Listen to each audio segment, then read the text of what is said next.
अपने स्वीट और प्यारे दोस्तों के लिए एक बार फिर से हम मैदान में हाजिर हैं। हेलो दोस्तों, बातें हमारी चल रही हैं इलेक्ट्रोकेमिस्ट्री पर और उसके अंदर आज हम लोग जो डिस्कस करेंगे वो ये है कि अगर अपने पास मोल्टेन NaCl हो, एक्वस NaCl हो, उसका इलेक्ट्रोलाइसिस करें तो क्या क्या प्रोडक्ट्स बनेंगे। Products of electrolysis molten NaCl and aqueous NaCl। तो मोल्टेन NaCl से शुरुआत करते हैं। NaCl को पहले खूब हीट करो, ये मोल्टेन स्टेट में चला जाएगा। खूब हीट करो, खूब हीट करो, खूब हीट करो, क्योंकि सोडियम आयन और क्लोराइड आयन पॉजिटिव और नेगेटिव चार्ज की वजह से एक दूसरे को बड़े जोर से पकड़े रहते हैं। तो सॉलिड स्टेट से लिक्विड स्टेट में लाना इतना आसान नहीं होगा। बहुत हीट करोगे, करीब करीब 800, 900 या 1000 डिग्री सेल्सियस कुछ ऐसा हीट करोगे तो NaCl जो है मोल्टेन स्टेट में जाएगा। तो तुम लिख सकते हो NaCl is now in liquid state. अब इसको इलेक्ट्रिकल एनर्जी बोले तो बिजली, इलेक्ट्रिकल एनर्जी, इलेक्ट्रिसिटी इससे पास करो। बैटरी लगा दो, बैटरी की मदद से, एक स्ट्रॉन्ग बैटरी लाओ, बैटरी की मदद से इलेक्ट्रिसिटी पास करो। तो तुम देखोगे कि सोडियम और क्लोरीन एक दूसरे से अलग हो जाएंगे और सोडियम मेटल और chlorine gas, sodium metal liquid state में और क्लोरीन डेफिनेटली गैसियस स्टेट में, ये हमको मिलेगा। इस इलेक्ट्रोलाइसिस को कराने के लिए हम करेंगे क्या, पहले तो एक बहुत ही मजबूत कंटेनर, क्योंकि टेम्परेचर जो है वो 1000 डिग्री सेल्सियस के पास में जा रहा है। तो अगर कंटेनर कमजोर रहा तो कंटेनर पहले मेल्ट कर जाएगा और काम खराब हो जाएगा। तो मजबूत, स्ट्रॉन्ग, बढ़िया कंटेनर जो 1000 डिग्री सेल्सियस झेल पाए। इसमें 2 इलेक्ट्रोड्स लटका देंगे। इलेक्ट्रोड भी ऐसे मटेरियल का बनाएंगे जो जल्दी मेल्ट न करे, और इसमें ग्रेफाइट बड़ा काम आता है, तो मोस्टली ग्रेफाइट के इलेक्ट्रोड्स ले लेते हैं। और एक इलेक्ट्रोड को बैटरी के नेगेटिव प्लेट से, दूसरे इलेक्ट्रोड को बैटरी के पॉजिटिव प्लेट से लगा देंगे। यहां पर हमने मोल्टेन NaCl भर रखा है, मोल्टेन NaCl भर दिया है। सोडियम क्लोराइड मोल्टेन स्टेट में रहेगा तो उसमें sodium ion, chloride ion, sodium ion पर पॉजिटिव चार्ज है तो वो निगेटिव वाले प्लेट की तरफ भागेगा, और क्लोराइड पर नेगेटिव चार्ज है तो वो पॉजिटिव वाले प्लेट की तरफ भागेगा। इस प्लेट को हम, या इस इलेक्ट्रोड को हम कैथोड कहेंगे। जब हम शुरू में पढ़ा करते थे 11th 12th में अपने, तो मेरे माइंड में ये बना हुआ था कि निगेटिव इलेक्ट्रोड जो होता है, जहां नेगेटिव चार्ज होता है उसको कैथोड कहते हैं, जहां पॉजिटिव चार्ज होता है वह उसे एनोड कहते हैं। क्योंकि बुक्स में अक्सर करके हमारे पास ऐसा सेल बना हुआ मिल जाएगा, नेगेटिव पॉजिटिव लिखा हुआ मिल जाएगा, कैथोड एनोड लिखा हुआ मिल जाएगा। बाद में मेरे को समझ में आया कि नेगेटिव है इसलिए कैथोड कहते हैं, ऐसा नहीं है, ये कैटायन है। और कैटायन जो है जिस इलेक्ट्रोड की तरफ जाता है उसको कैथोड कहते हैं। कैटायन से ही बना है कैथोड। पॉजिटिव आयन बोले तो कैटायन, पॉजिटिव आयन कैटायन, और कैटायन जिस इलेक्ट्रोड की तरफ जाएगा उसको कैथोड कहेंगे। तो ये कैथोड है जहां पर पॉजिटिव आयन पहुंच रहा है, और नेगेटिव आयन बोले तो एनायन, और ये जहां जाएगा उसे एनोड कहेंगे। और कैथोड पर नेगेटिव चार्ज है क्योंकि बैटरी के नेगेटिव प्लेट से इसको जोड़ रखा है, इसीलिए पॉजिटिव आयन इसके ऊपर जा रहा है, और बैटरी के पॉजिटिव प्लेट से इसको जोड़ रखा है तो नेगेटिव आयन इसकी तरफ जा रहा है। तो कैथोड एंड एनोड, और ये जो अरेंजमेंट है इसे तुम कहते हैं electrolytic cell. Electrolytic cell, electrolytic cell में कैथोड जो है नेगेटिव चार्ज के साथ होता है और एनोड पॉजिटिव चार्ज के साथ होता है। और अगर इलेक्ट्रोकेमिकल सेल रहे तो वहां पर इसका उल्टा होता है, वहां पर कैथोड का जो चार्ज होता है नेगेटिव न होकर के पॉजिटिव होता है, और एनोड का चार्ज जो होता है पॉजिटिव न होकर के नेगेटिव होता है। तो इसको याद रखो, और इसकी मदद से उसको भी याद रखना कि यहाँ पर जो कैथोड एनोड का चार्ज है वो बैटरी से डिसाइड होता है, कि बैटरी का नेगेटिव टर्मिनल जहां जोड़ोगे वो नेगेटिव हो जाएगा, बैटरी का पॉजिटिव टर्मिनल जहां जोड़ोगे वो पॉजिटिव हो जाएगा। इलेक्ट्रोलाइटिक सेल में बैटरी तो हम जोड़ते नहीं है, वहां तो खुद वो बिजली प्रोड्यूस करता है, तो वहां पर दूसरी तरह से पॉजिटिव नेगेटिव डिसाइड करते हैं। और यहाँ पर जो कैथोड का चार्ज नेगेटिव और एनोड का चार्ज पॉजिटिव है, इलेक्ट्रोकेमिकल सेल में इसका ठीक उल्टा होता है। तो इस चीज को माइंड में रखना। ओके, सोडियम आयन गया कैथोड पर, क्लोराइड आयन गया एनोड पर। अब यहाँ पर रिएक्शन क्या होगा, तो एट एनोड, एनोड पर क्या होने को जा रहा है, क्लोराइड आयन है ये इलेक्ट्रॉन लूज करेगा, 2 क्लोराइड आयन मिलकर के क्लोरीन का मॉलिक्यूल बना देंगे और 2 इलेक्ट्रॉन लूज कर दिया इन्होंने। एनोड पर क्या होगा, सॉरी कैथोड पर क्या होगा, सोडियम आयन इलेक्ट्रॉन एक्सेप्ट करेगा और एक्सेप्ट करके सोडियम मेटल में बदल जाएगा। तुम चाहो तो इलेक्ट्रॉनों को बैलेंस करने के लिए इसमें 2 से मल्टीप्लाई भी कर सकते हो और फिर टोटल रिएक्शन जोड़ करके लिखोगे तो तुम देखोगे सोडियम खर्चा हुआ, क्लोराइड खर्चा हुआ, इधर सोडियम बना और इधर क्लोरीन बना। तो मोल्टेन NaCl का electrolysis it is too easy, कोई बहुत मुश्किल नहीं, एटलीस्ट पेपर पर तो बहुत ही आसान है। हाँ, हम लोगों को सच में जब इलेक्ट्रोलाइसिस करना होगा तो वहां पर हालत खराब हो जाएगी, क्योंकि पहले 1000 डिग्री सेल्सियस पर मेल्ट करना पड़ेगा, फिर इलेक्ट्रिसिटी पास करनी पड़ेगी, तब जाकर के इलेक्ट्रोलाइसिस होगा। तो सच में करना मुश्किल है, लेकिन on paper it is a very simple situation कि क्लोराइड आयन से क्लोरीन और सोडियम आयन से सोडियम बना लिया। यहां इलेक्ट्रॉन लूज किया है तो ऑक्सीडेशन बोलेंगे। ऑक्सीडेशन किसका हुआ, इसका हुआ कि इसका हुआ, तो डेफिनेटली इसका हुआ। सो ऑक्सीडेशन ऑफ क्लोराइड आयन। और इसी तरह से यहां पर इलेक्ट्रॉन गेन कर रहा है तो रिडक्शन हुआ। रिडक्शन किसका हुआ, इसका या इसका, तो इसका रिडक्शन हो रहा है, reduction of sodium ion.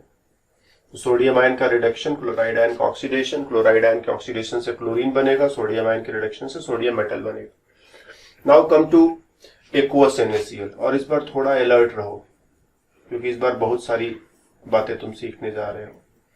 Aqueous NaCl में वैसा अरेंजमेंट करोगे, एक कंटेनर लोगे, उसमें 2 इलेक्ट्रोड लगाओगे, बैटरी के नेगेटिव प्लेट से पॉजिटिव प्लेट से ले जाकर के जोड़ दोगे। बस टेम्परेचर तुम्हें बहुत रखने की कोई जरूरत नहीं पड़ेगी, क्योंकि NaCl को पानी में घोलना है। NaCl लो, पानी लो, दोनों को मिला करके सोल्यूशन बना लो। तो इस बार टेम्परेचर वगैरह ऊंचा करने की जरूरत नहीं है, इस बार नॉर्मल टेम्परेचर पर चीजें हो जाएंगी, NaCl का सोल्यूशन मिल जाएगा। ठीक, कैथोड पर कौन जाएगा और एनोड पर कौन जाएगा, इधर नीचे लिख देते हैं, या चलो इधर ही लिख देते हैं। कैथोड पर कौन जाएगा और एनोड पर कौन जाएगा। तो कैथोड पर जाएगा कैटायन, कैटायन बोले तो Na+, एनायन बोले तो Cl-। तो Na+ गया कैथोड पर, Cl- गया एनोड पर। लेकिन ध्यान देना, कैथोड पर केवल अकेले सोडियम आयन है ऐसा नहीं है, पानी के मॉलिक्यूल्स भी है। ठीक, और एनोड पर क्लोराइड आयन है, केवल अकेले अकेले है ऐसा नहीं है, यहां पर भी पानी के मॉलिक्यूल्स है। कैथोड पर रिडक्शन होगा। ठीक, रिडक्शन, रिडक्शन मतलब इलेक्ट्रॉन गेन करना है। ठीक, gain of electron, gain of electron. अगर ये चीज न समझ में आए तो ऊपर से रिलेट कर सकते हो। यहां कैथोड पर सोडियम ने इलेक्ट्रॉन गेन किया था, एनोड पर क्लोराइड ने इलेक्ट्रॉन लूज किया था। तो जो चीज यहां हो रहा है इलेक्ट्रॉन का लॉस गेन, वही चीज यहां भी होगा, गेन ऑफ इलेक्ट्रॉन होगा, या फिर कह सकते हो रिडक्शन होगा।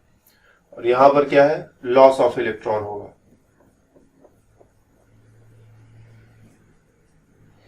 और दूसरे शब्दों में कहना चाहो तो कह सकते हो ऑक्सीडेशन होगा।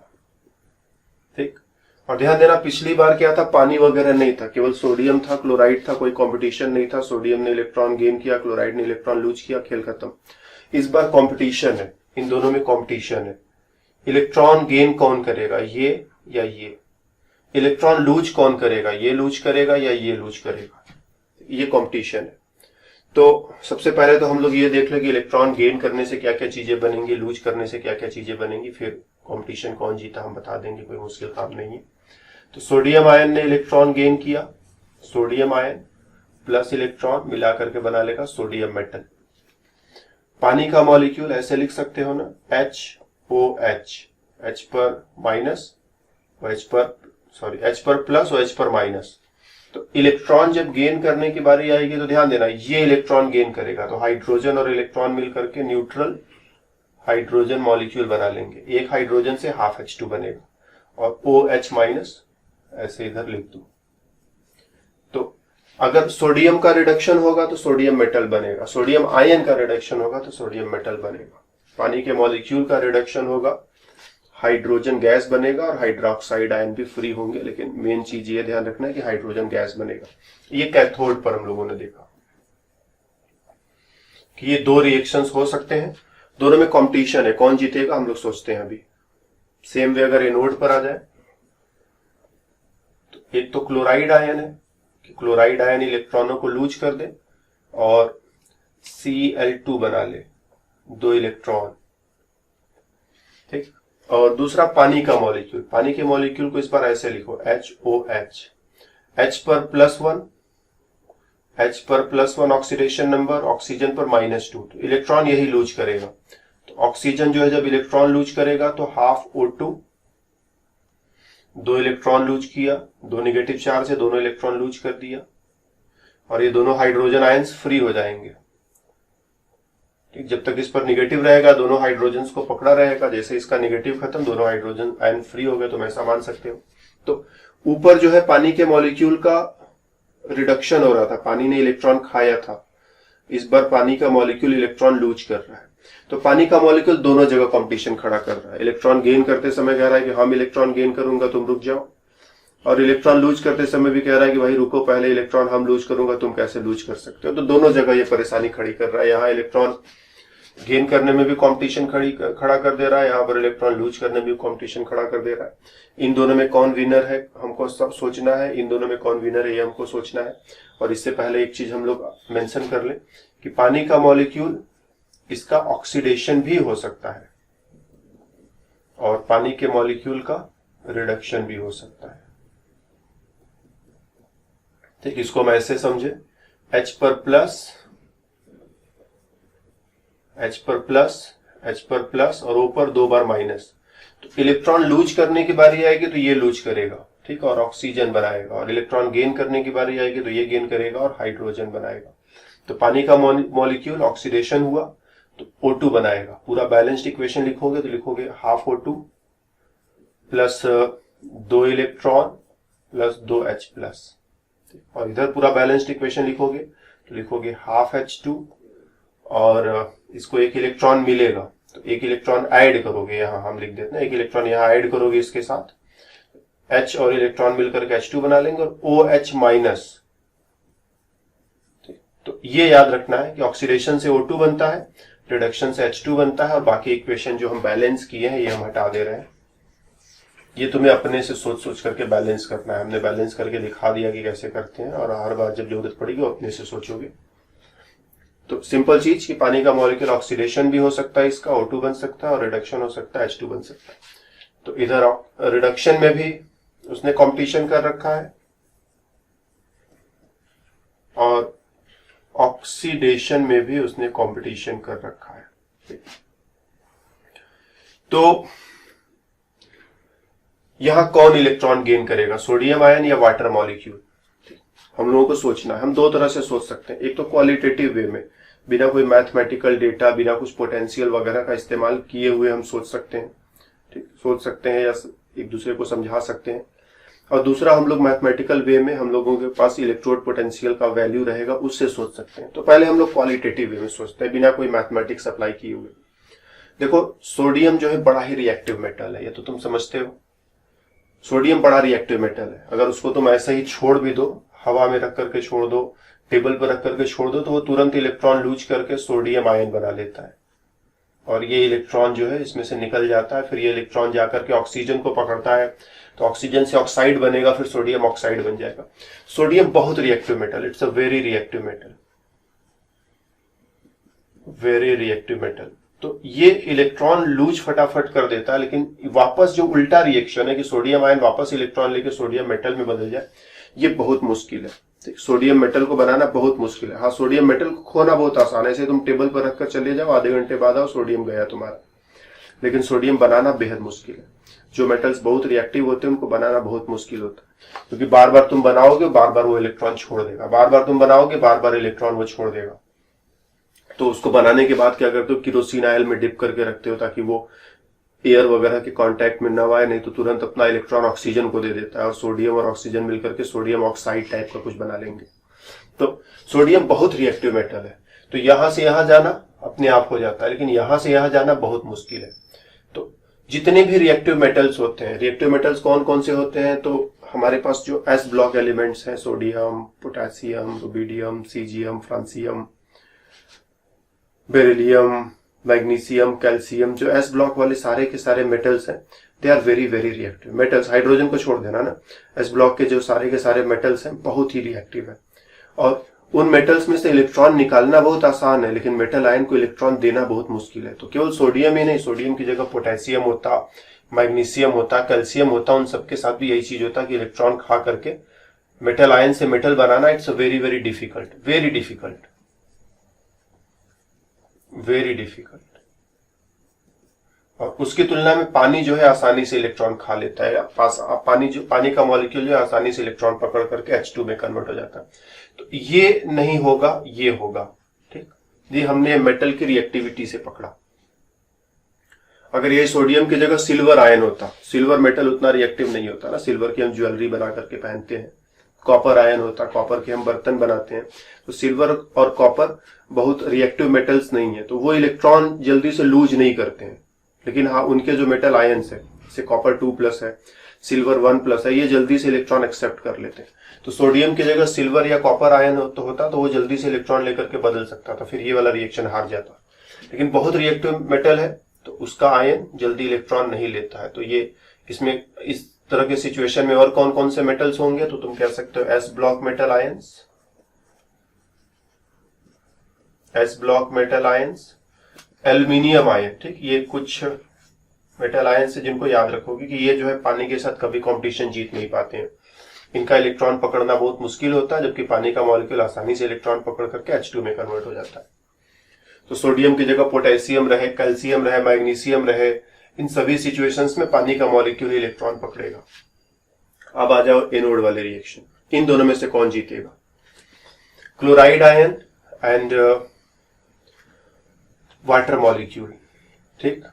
तो जैसे हम लोगों को कंपैरिजन करना हो जाए फ्लोराइड में, ठीक, फ्लोराइड में, क्लोराइड में, ब्रोमाइड में, आयोडाइड में, इनमें से कौन इलेक्ट्रॉन जल्दी से लूज करके F2 में, Cl2 में, Br2 में और I2 में कन्वर्ट हो सकता है? तो हम लोग, वैसे तो बहुत सारी चीजें चाहिए इसके लिए, लेकिन ये एक ऐसा सिंपल सिचुएशन है कि केवल इलेक्ट्रोनेगेटिविटी से काम चला सकते हैं। Fluorine is very very very electronegative, एक बार उसने इलेक्ट्रॉन पकड़ लिया तो छोड़ेगा नहीं। तो यहां से यहां जाना इट्स वेरी डिफिकल्ट,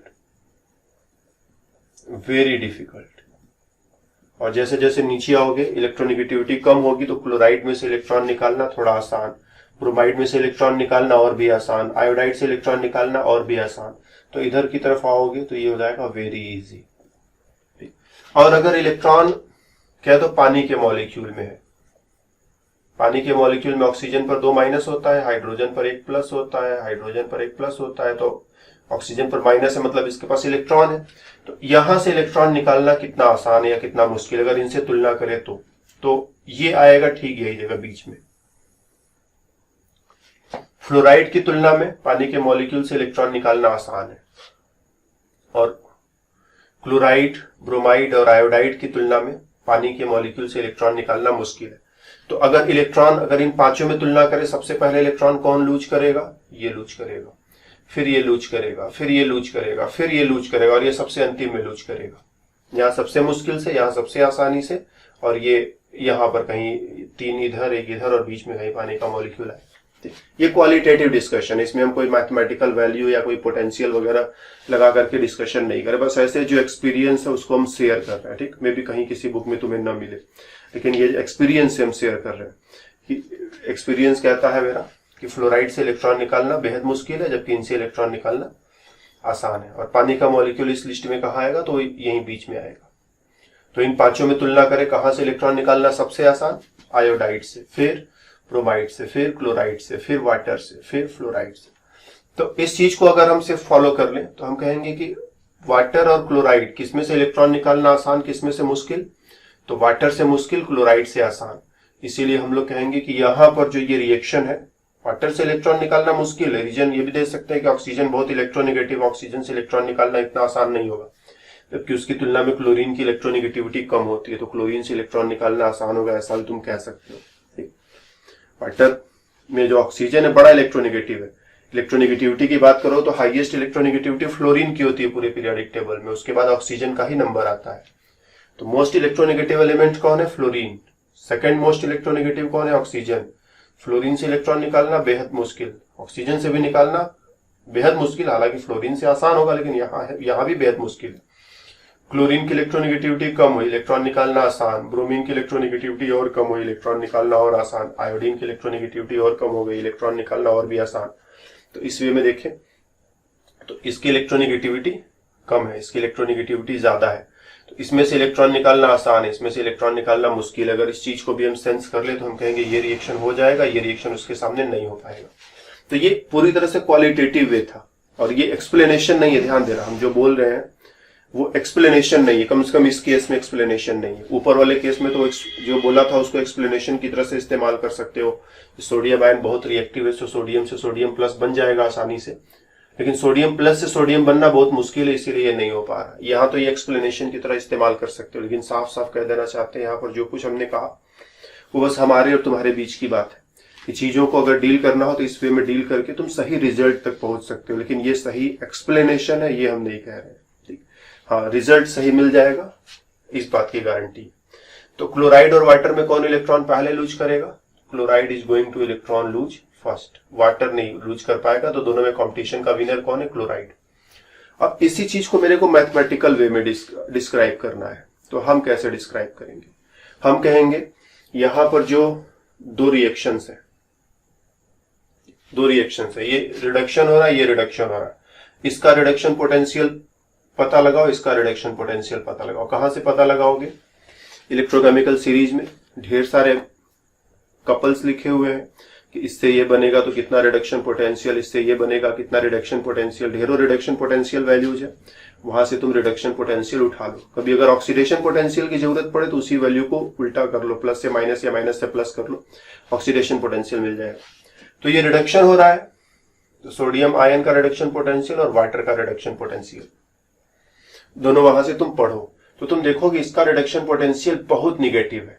ठीक, इसका रिडक्शन पोटेंशियल तुम देखोगे तो सोडियम आयन के लिए स्टैंडर्ड स्टेट में -2.71 वोल्ट, बहुत निगेटिव नंबर पाया है, जल्दी पास नहीं होगा एग्जाम में। और वाटर के लिए ये वैल्यू है -0.83। ये एग्जाम देने गया निगेटिव 271 नंबर पाकर आया, ये एग्जाम देने गया -83 नंबर पाकर के आया। डेसिमल को इग्नोर करके बात कर लिया हमने।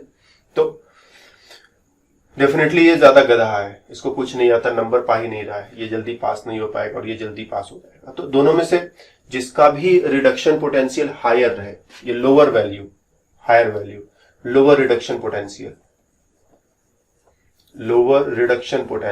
और ये हायर रिडक्शन पोटेंशियल। तो जिसका रिडक्शन पोटेंशियल हायर रहेगा, जिसका रिडक्शन पोटेंशियल हायर रहेगा उसी का रिडक्शन पहले होगा, ऐसा हम देखेंगे। इसीलिए पानी के मॉलिक्यूल का रिडक्शन हो पाया और सोडियम आयन का रिडक्शन नहीं हो पाया। सोडियम आयन का रिडक्शन डिफिकल्ट है। तो एक तो ये तरीका है डील करने का, कि हम लोग रिडक्शन पोटेंशियल और ऑक्सीडेशन पोटेंशियल के बेसिस पर डील कर सकते हैं। और दूसरा थोड़ा एक्सपीरियंस वाला तरीका। तो पहले हमने एक्सपीरियंस वाला तरीका शेयर कर दिया कि हम लोग पहले से ही जानते थे कि सोडियम आयन का रिडक्शन नहीं हो पाएगा, पानी के मॉलिक्यूल का रिडक्शन हो पाएगा। अब मेरे को बढ़िया एक्सप्लेनेशन, एग्जैक्ट वैलिड रीजन देना है, तो रीजन ये देंगे कि जिसका पोटेंशियल छोटा उसका रिडक्शन नहीं होगा, जिसका पोटेंशियल बड़ा उसका रिडक्शन हो जाएगा। इसी तरह से यहां पर जब कंपेयर करोगे तो क्लोराइड आयन से क्लोरीन बन रहा है, ऑक्सीडेशन हो रहा है, तो हम लोग ऑक्सीडेशन पोटेंशियल चेक करेंगे। और उसी टेबल में जाकर के ऑक्सीडेशन पोटेंशियल चेक करोगे तो क्लोराइड से क्लोरीन बनने का ऑक्सीडेशन पोटेंशियल है -1.36 और वाटर से ऑक्सीजन बनने का ऑक्सीडेशन पोटेंशियल है, ये है -1.23।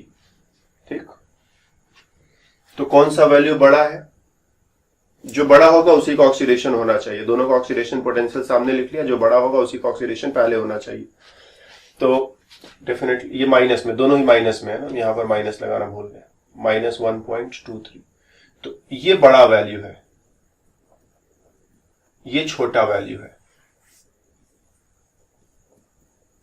तो रिएक्शन यहां पर होना चाहिए था। ठीक, रिएक्शन साफ साफ लिख देते हैं, रिएक्शन यहां पर होना चाहिए था।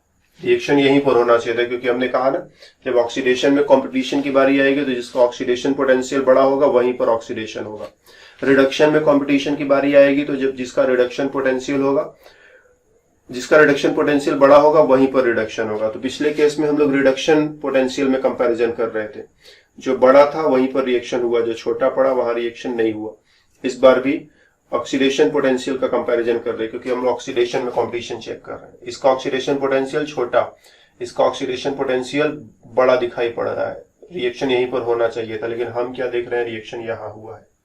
तो कभी कभी ऐसा भी होता है कि तुम टेबल से पोटेंशियल का वैल्यू चेक करोगे तो जहां रिएक्शन होना चाहिए था वहां नहीं हुआ, जहां नहीं होना चाहिए था वहां हो गया। इसके पीछे भी रीजन है। इसके पीछे रीजन क्या है कि ये जो पोटेंशियल वैल्यूज लिए गए हैं वो स्टैंडर्ड स्टेट में लिए गए हैं, मतलब कंसंट्रेशन 1 मोलर हो, टेम्परेचर 25 डिग्री सेल्सियस हो, प्रेशर 1 बार या 1 एटमॉस्फेयर के आसपास हो। लेकिन अगर सिचुएशन स्टैंडर्ड नहीं है तो ये पोटेंशियल्स भी बदल जाते हैं। ठीक, साथ ही साथ बात इतनी भी नहीं है, बात और भी है कि कभी कभी पोटेंशियल के हिसाब से लगेगा कि रिएक्शन हो जाएगा। ध्यान देना, कभी कभी तुम्हें ऐसा लगेगा कि पोटेंशियल के हिसाब से तो लग रहा है कि यस रिएक्शन हो जाएगा, लेकिन रिएक्शन इतना धीरे धीरे होगा कि उसका रेट बढ़ाने के लिए हमें ओवर पोटेंशियल, एक्स्ट्रा वोल्टेज की जरूरत पड़ेगी। तो पानी के मॉलिक्यूल में करीब करीब 1 वोल्ट का एक्स्ट्रा पोटेंशियल और चाहिए। तो ये जो 1.23 दिख रहा है ये 2.23 के पास में पहुंच जाएगा, क्योंकि इस वोल्टेज पर पानी के मॉलिक्यूल का रिडक्शन तो ऑक्सीडेशन तो हो जाएगा, लेकिन इतना धीरे धीरे होगा कि वो किसी काम का नहीं है। तो पानी के मॉलिक्यूल को ऑक्सीडेशन अगर सही रेट से कराना है तो पोटेंशियल थोड़ा और बढ़ेगा, 1.23 से 2.23 नेगेटिव हो जाएगा, जिसको ओवर पोटेंशियल बोलते हैं। तो ओवर पोटेंशियल की वजह से जब इसमें तुम ओवर पोटेंशियल भी ऐड करोगे तो तुम देखोगे ये नेगेटिव 2.23 के पास पहुंच गया। तो अब दोनों में कंपैरिजन करो तो डेफिनेटली जो स्मॉलर दिखाई पड़ रहा था और जो लार्जर दिखाई पड़ रहा था वो सिचुएशन बदल गया। अब ये छोटा हो गया, ये बड़ा हो गया, और ये बड़ा हो गया मतलब यही वाला रिएक्शन होगा, ये वाला रिएक्शन नहीं हो पाएगा। तो काफी सारी चीजें हमने एक साथ बता दी, थोड़ा इसको तुम ध्यान से हैंडल करना, डोंट वरी। इसीलिए रिजल्ट पहले बता दिया था कि ताकि रिजल्ट में कोई कंफ्यूजन न रहे, क्योंकि most of the time exam में हमें रिजल्ट देखना होता है कि इससे ये होगा तो क्या बनेगा, उसके पीछे का एक्सप्लेनेशन जल्दी लोग तुमसे पूछते नहीं है, और एक्सप्लेनेशन की जरूरत पड़े तो एक्सप्लेनेशन यहां से देंगे कि ऑक्सीडेशन पोटेंशियल वैसे तो पानी का हायर था, लेकिन ओवर पोटेंशियल की वजह से पानी का जो इफेक्टिव ऑक्सीडेशन पोटेंशियल है, दोनों को मिला दो तो तुम कह सकते हो ये क्या हो गया, इफेक्टिव ऑक्सीडेशन पोटेंशियल, वो 1.23 न होकर के 2.23 हो गया। 1 वोल्ट का एक्स्ट्रा ओवर पोटेंशियल लगाना पड़ रहा है, नहीं तो रिएक्शन बहुत धीरे धीरे होगा। और अब इसमें और इसमें तुलना करें तो साफ साफ दिखाई पड़ रहा है कि ये वैल्यू जो छोटा हुआ करता था बड़ा हो जाएगा, तो रिएक्शन यहीं पर होगा और ये वाला रिएक्शन नहीं हो पाएगा। तो इस वे में हम लोग एक्वस NaCl का जब इलेक्ट्रोलाइसिस करेंगे तो क्या क्या प्रोडक्ट बनेगा वो जज कर सकते हैं। तो जब एक्वस NaCl का इलेक्ट्रोलाइसिस की एक बार समराइज करते हैं, Na+ और वाटर मॉलिक्यूल इलेक्ट्रॉन एक्सेप्ट करना था। ठीक, किसने इलेक्ट्रॉन एक्सेप्ट किया, सोडियम न कर पाया, पानी ने एक्सेप्ट किया। फिर पानी का मॉलिक्यूल और क्लोराइड आयन इलेक्ट्रॉन लूज करना था, किसने इलेक्ट्रॉन लूज किया, पानी का मॉलिक्यूल ओवर पोटेंशियल की वजह से नहीं लूज कर पाया, क्योंकि नॉर्मल पोटेंशियल जो उस पर रिएक्शन इतना धीरे धीरे होगा कि काम बनेगा नहीं, ओवर पोटेंशियल चाहिए था, हमने दिया नहीं और इसका काम हुआ। तो क्लोराइड से क्या बना, क्लोरीन, और वाटर से क्या बना, हाइड्रोजन बना। एक तो ऊपर रिएक्शन हमने जो लिखा था हाइड्रोजन बना और हाइड्रोक्साइड आयन भी बना। तो इन दोनों रिएक्शंस को हम लोग साफ साफ जोड़ ले तो कैथोड का reaction, water molecule plus electron मिल करके हाफ H2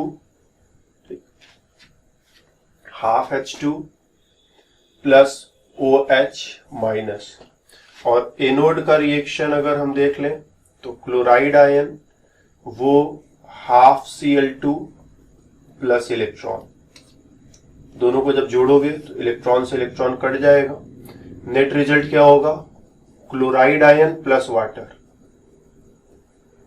मिला करके half H2 half Cl2, hydrogen gas chlorine gas और हाइड्रोक्साइड आयन। ठीक है, इसमें सोडियम आयन का कोई इन्वॉल्वमेंट नहीं है, क्योंकि सोडियम आयन इलेक्ट्रॉन खाएगा नहीं, इसलिए सोडियम आयन का इन्वॉल्वमेंट नहीं है। दोनों तरफ सोडियम आयन ऐड कर दो, sodium ion added on both sides. इधर ये NaCl हो जाएगा और इधर ये NaOH हो जाएगा, NaOH, और इधर वाटर ऐड करोगे और इधर हाफ H2 और हाफ Cl2 ऐड करोगे। तो ये है फाइनल इक्वेशन कि एक्वस NaCl का इलेक्ट्रोलाइसिस होगा तो हाइड्रोजन गैस बनेगा, क्लोरीन गैस बनेगा और NaOH बनेगा। और तीन के तीनों ही जो है इंपॉर्टेंट केमिकल्स है, तीनों की हमें जरूरत पड़ती रहती है। तो एक्वस NaCl के इलेक्ट्रोलाइसिस से ये तीनों बनाए जा सकते हैं। ओके, तो इस तरह से अगर कभी जरूरत पड़े कि इलेक्ट्रोलाइसिस कराएंगे, एक्वस NaCl का कराएंगे तो क्या बनेगा, मोल्टेन NaCl का कराएंगे तो क्या बनेगा, तो इस इंफॉर्मेशन का इस्तेमाल करो। और भी चीजें हो सकती है जिनका इलेक्ट्रोलाइसिस कराने की हमें जरूरत पड़ती है, तो समय समय पर उसकी भी बातें हम लोग करते रहेंगे। लेकिन यहाँ हमें कॉन्सेप्ट सीखना था, तो कॉन्सेप्ट सीखने के लिए हमने 2 एग्जाम्पल्स का इस्तेमाल किया, molten NaCl and aqueous NaCl। तो फिर मिलेंगे दूसरे क्लास में दूसरे टॉपिक पर, तब तक के लिए बाय बाय।